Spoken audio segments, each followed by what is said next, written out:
नमस्कार दोस्तों। RPSC first grade में जो हिस्ट्री के क्वेश्चंस आते हैं उसके कुछ क्वेश्चंस हमने कल सॉल्व किए थे, कुछ क्वेश्चंस हम आज करने वाले हैं। तो चलिए स्टार्ट करते हैं। पहला क्वेश्चन है, महाराणा प्रताप का जन्म किस वर्ष हुआ था? महाराणा प्रताप का जन्म हुआ था 9 मई 1540 ईस्वी को। 9 मई 1540 ईस्वी को महाराणा प्रताप का जन्म हुआ था और जनवरी 1597 ईस्वी में इनकी मृत्यु हो गई थी। हिंदी महीनों के हिसाब से भी महाराणा प्रताप का जन्म पूछा जाता है, तो हिंदू तिथि के अकॉर्डिंग इनका ज्येष्ठ शुक्ल तृतीया, जिसको आप याद कर सकते हो ZS3, ज्येष्ठ शुक्ल तृतीया, और विक्रम संवत था 1597, और अंग्रेजी महीनों के हिसाब से इनका 9 मई 1540 ईस्वी को इनका जन्म हुआ था। महाराणा प्रताप का जन्म स्थान भी पूछा जा सकता है, तो जन्म स्थान कुंभलगढ़ के बादल महल में जूना कचहरी में हुआ था। कुंभलगढ़ में हुआ था, कुंभलगढ़ के बादल महल में हुआ था, और बादल महल में भी पूछे तो जूना कचहरी में इनका जन्म हुआ था। अगला क्वेश्चन है, बिहार में मान सिंह ने किन शासकों को पराजित करके मुगल सत्ता की अधीनता स्वीकार करवाई थी? जो आमेर के राजा थे मान सिंह, वो अकबर के दरबार में रहते थे, और इन्होंने बिहार में किन शासकों को पराजित करके मुगल सत्ता की अधीनता स्वीकार करवाई थी? मान सिंह बंगाल भी गए थे, बिहार भी गए थे, उड़ीसा भी गए थे, और ये काबुल भी गए थे। तो बिहार में मान सिंह ने किन शासकों को पराजित करके मुगल सत्ता की अधीनता स्वीकार करवाई थी? वो थे पूरनमल थे और संग्राम सिंह थे। पूरनमल थे और संग्राम सिंह थे। पूरनमल कहाँ के जमींदार थे?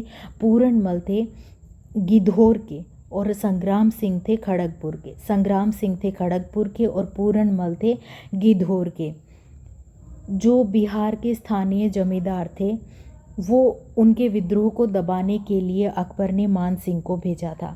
तो मान सिंह ने कहा कि देखो भाई, तुम अकबर की अधीनता स्वीकार कर लो, क्योंकि अकबर बहुत ही शक्तिशाली है। लेकिन इन्होंने माना नहीं, और फिर इनके मध्य युद्ध हुआ, जिसमें ये दोनों ही पराजित हो गए थे, और बाद में इनको अकबर की अधीनता स्वीकार करनी पड़ी थी।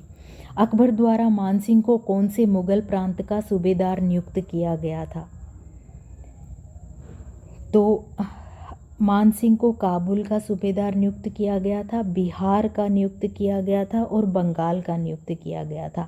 काबुल का, बिहार का और बंगाल का सूबेदार इनको नियुक्त किया गया था। काबुल का सूबेदार कब नियुक्त किया गया था? तो 1585 ईस्वी में इनको काबुल का सूबेदार नियुक्त किया गया था। अगला क्वेश्चन है, जहांगीर के बादशाह बनने के बाद किस राजपूत शासक के मनसब में कमी की थी? जहांगीर ने बादशाह बनने के बाद किस राजपूत शासक के मनसब में कमी की थी? तो जहांगीर ने मान सिंह, जो राजा मान सिंह थे, उनके मनसब में कमी कर दी थी। अकबर के समय इनको 7000 का मनसब दिया गया था, फरजंद की उपाधि भी दी गई थी, लेकिन बाद में जहांगीर ने इनके 7000 के मनसब को घटा दिया था। प्रथम राजपूत शासक कौन था जिसने अपनी रणनीति में किलों के स्थान पर पहाड़ों जंगलों को प्राथमिकता दी थी? तो ये थे मारवाड़ के राव चंद्रसेन थे।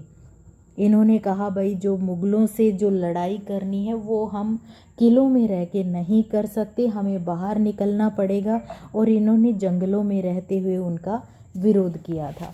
अगला क्वेश्चन है, किस राजपूत शासक ने मुगलों के विरुद्ध निरंतर स्वतंत्रता का संघर्ष जारी रखा और समर्पण नहीं किया था?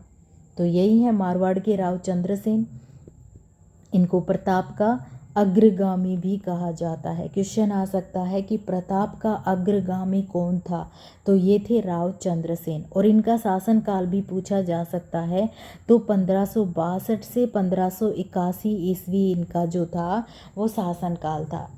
राव चंद्रसेन का शासन या राव चंद्रसेन का जो समय था वो था 1562 से 1581। कठोली की लड़ाई किसके मध्य लड़ी गई थी? ये कठोली नामक स्थान है, ये गुजरात में स्थित है, और गुजरात में ही मिर्जा बंधु थे, वो अकबर के खिलाफ संघर्ष कर रहे थे। तो मुगलों के खिलाफ वो संघर्ष कर रहे थे। तो राय सिंह राय सिंह कठोली गए और इब्राहिम मिर्ज़ा को इन्होंने पराजित किया था, जिससे मुग़ल दरबार में जो राय सिंह थे उनका थोड़ा सम्मान बढ़ गया था। तो ये थे हमारे आज के क्वेश्चंस। Thank you.